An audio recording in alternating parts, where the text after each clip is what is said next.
गुरु ब्रह्मा गुरु विष्णु गुरुदेवो महेश्वरा गुरु साक्षात् परब्रह्म तस्मै श्री गुरुवे नमः।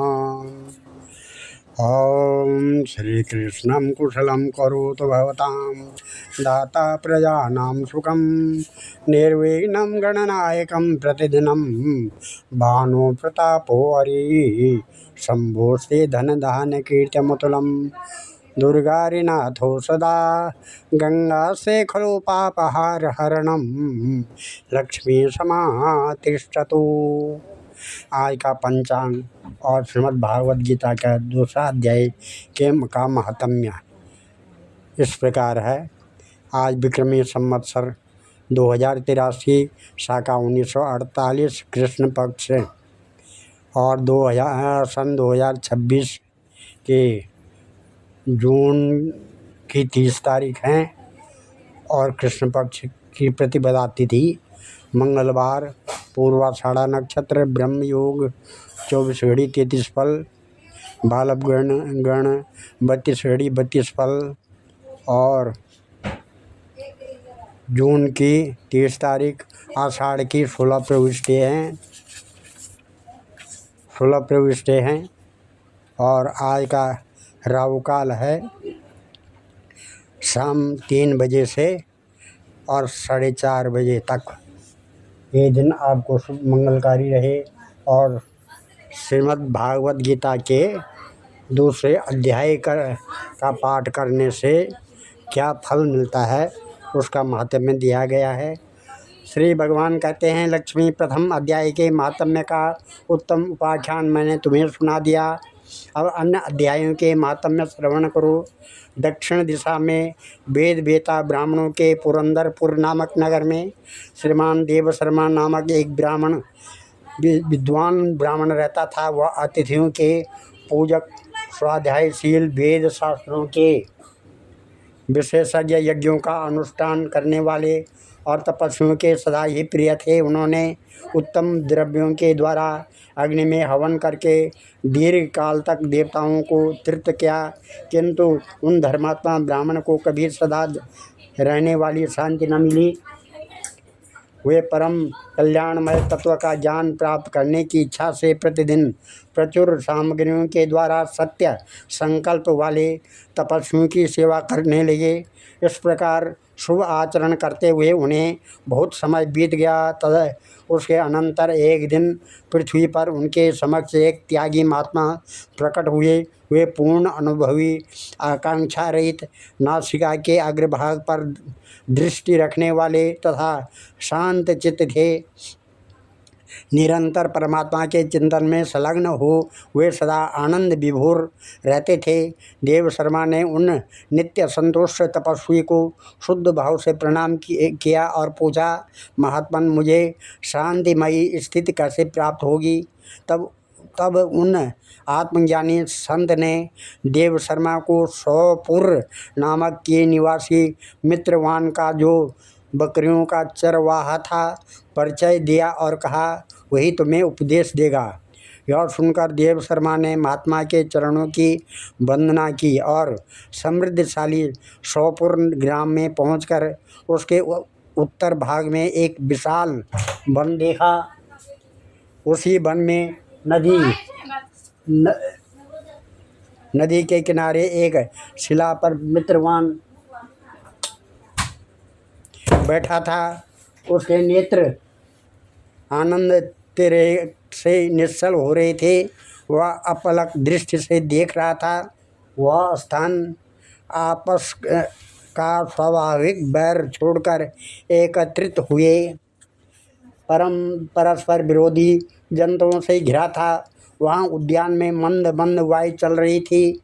मृगों के झुंड शांत भाव से बैठे थे और मित्रवान दया से भरी हुई आनंदमयी मनोहारिणी दृश्य से पृथ्वी पर मानो अमृत छिड़क रहा था।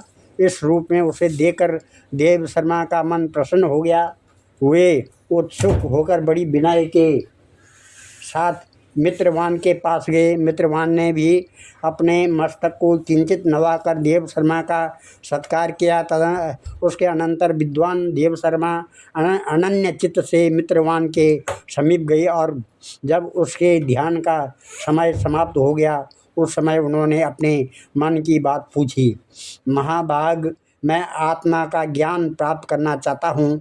मेरे इस मनोरथ की पूर्ति के लिए मुझे किसी ऐसे उपाय का उपदेश कीजिए जिसके द्वारा सिद्धि प्राप्त हो चुकी हो। देव शर्मा की बात सुनकर मित्रवान ने एक क्षण तक कुछ विचार किया। उसके बाद इस प्रकार कहा, विद्वान, एक समय की बात है, मैं वन के भीतर बकरियों की रक्षा कर रहा था। इतने में ही एक भयंकर व्याघ्र पर मेरी दृष्टि पड़ी जो मानो सबको ग्रस लेना चाहता था। मैं मृत्यु से डरता था, इसलिए व्याघ्र को आते देख बकरियों के झुंड को आगे करके वहाँ से भाग चला। किंतु एक बकरी तुरंत ही सारा भय छोड़कर नदी के किनारे उस बाघ के पास बेरोक टोक चली गई। फिर तो व्याघ्र भी द्वेष छोड़कर चुपचाप खड़ा हो गया। उसे इस अवस्था में देखकर बकरी बोली, व्याघ्र, तुम्हें तो अभिष्ट भोजन प्राप्त हुआ है। मेरे शरीर से मांस निकालकर प्रेम पूर्वक खाओ। न तुम इतनी देर से खड़े क्यों हो? तुम्हारे मन में मुझे खाने का विचार क्यों नहीं हो रहा है? व्याघ्र बोला, बकरी, इस स्थान पर आते ही मेरे मन से द्वेष का भाव निकल गया, भूख प्यास भी मिट गई, इसलिए पास आने पर भी अब मुझे तुझे खाना नहीं चाहता। व्याघ्र के यूँ कहने पर बकरी बोली, न जाने मैं कैसे निर्भय हो गई हूँ, इसमें क्या कारण हो सकता है? यदि तुम जानते हो तो बताओ। यह सुनकर व्याघ्र ने कहा, मैं भी नहीं जानता, चलो सामने खड़े हुए इन महापुरुष से पूछें। ऐसा निश्चय करके वे दोनों वहाँ से चल दिए। उन दोनों के स्वभाव में यह विचित्र परिवर्तन देखकर मैं बहुत विस्मय में पड़ गया था। इतने में ही उन्होंने मुझसे ही आकर प्रश्न किया। वहाँ वृक्ष की शाखा पर एक वानर राज था। उन दोनों के साथ मैंने भी वानर राज से पूछा। विप्रवर, मेरे पूछने पर वानर राज ने आदरपूर्वक कहा, आज अजापाल, सुनो, इस विषय में मैं तुम्हें प्राचीन वृत्तांत सुनाता हूँ। यह सामने वन के भीतर जो बहुत बड़ा मंदिर है उसकी ओर देखो। इसमें ब्रह्मा जी का स्थापित किया हुआ एक शिवलिंग है। पूर्व काल में यहाँ सुकर्मा नामक एक बुद्धिमान महात्मा रहते थे जो तपस्या में संलग्न होकर इस मंदिर में उपासना करते थे। वे वन में फूलों का संग्रह कर लाते और नदी के जल से पूजनीय भगवान शंकर को स्नान कराकर उन्हीं से उनकी पूजा किया करते थे। इस प्रकार आराधना का कार्य करते हुए सुकर्मा यहाँ निवास करते थे। बहुत समय के बाद उनके समीप किसी अतिथि का आगमन हुआ। सुकर्मा ने भोजन के लिए फल लाकर अतिथि को अर्पण किया और कहा, विद्वान, मैं केवल तत्व ज्ञान की इच्छा से भगवान शंकर की आराधना करता हूँ। आज इस आराधना का फल परिपक्व होकर मुझे मिल गया, क्योंकि इस समय आप जैसे महापुरुष ने मुझ पर अनुग्रह किया है।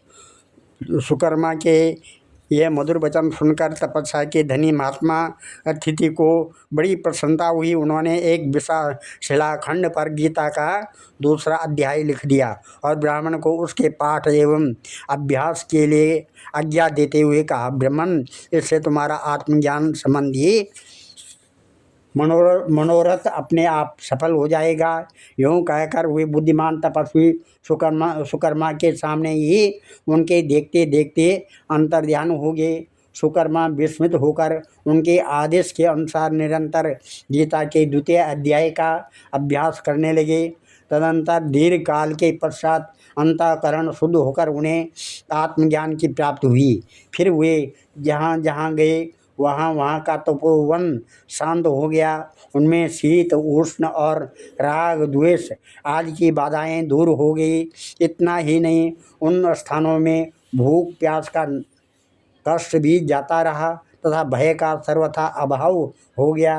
यह सब द्वितीय अध्याय का जप करने वाले सुकर्मा ब्राह्मण की तपस्या का ही प्रभाव समझो।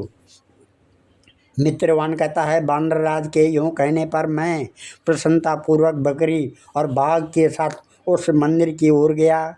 वहाँ जाकर शिलाखंड पर लिखे हुए गीता के द्वितीय अध्याय को मैंने देखा और पढ़ा। उसी की आवृत्ति करने में से मैंने तपस्या का पार पा लिया है।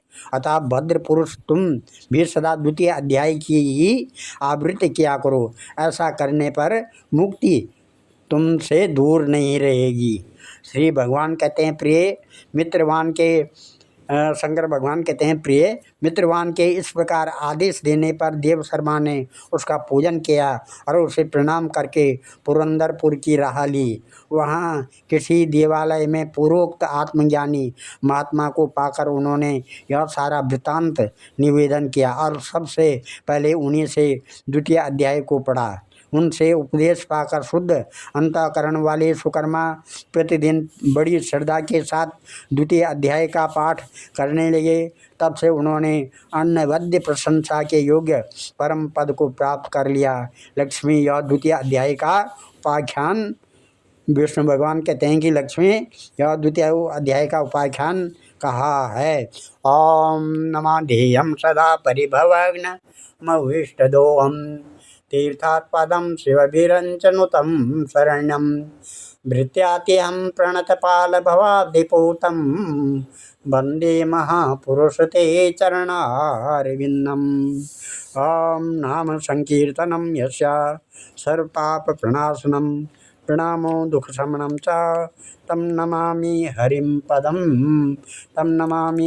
पदं। सर्वे भवन्तु सुखिनः, सर्वे सन्तु निरामयाः, सर्वे भद्राणि पश्यन्तु, मा कश्चित् दुःखभाग् भवेत्। धन्यवाद।